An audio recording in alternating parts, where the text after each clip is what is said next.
Gaat hartstikke goed. De tweede single is uit en die gaat heel goed. Verslaafd aan jou, dus ik ben een heel tevreden mens. Ja, we hebben ook een clip gemaakt met hetzelfde team als de eerste clip. Mijn eerste single was De Mooiste Dag en daar hebben we een hele mooie clip van gemaakt. En de tweede nummer is iets meer pop. En daar hebben we weer een beetje een ander soort clip van gemaakt. Ja, er is ook een clip, ja. Verslaafd aan jou gaat wel een beetje ook over mij. Maar het gaat niet over een drankverslaving of over een drugsverslaving.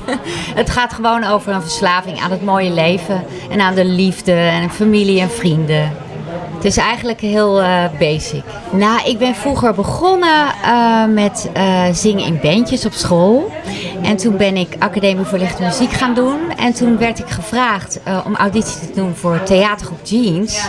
En toen ben ik eigenlijk in het theater blijven hangen. Toen heb ik een tour gedaan met Willeke Alberti. 50 jaar zat zij in het vak. En die show heette Goud.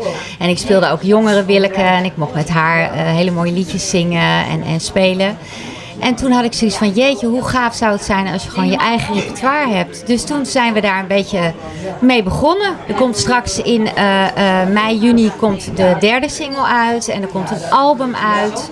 Dus we zijn nu heel druk in de studio aan het zingen. En ja, ik vind het ontzettend leuk. Iedereen wil natuurlijk een nummer 1 hit. Dat wil ik natuurlijk ook. En ik wil wel heel graag straks als ik heel veel eigen liedjes heb, zou ik heel graag het theater weer in willen. En dan met leuke andere zangers en zangeressen die ik dan uitnodig. Ja, dat lijkt me ontzettend leuk.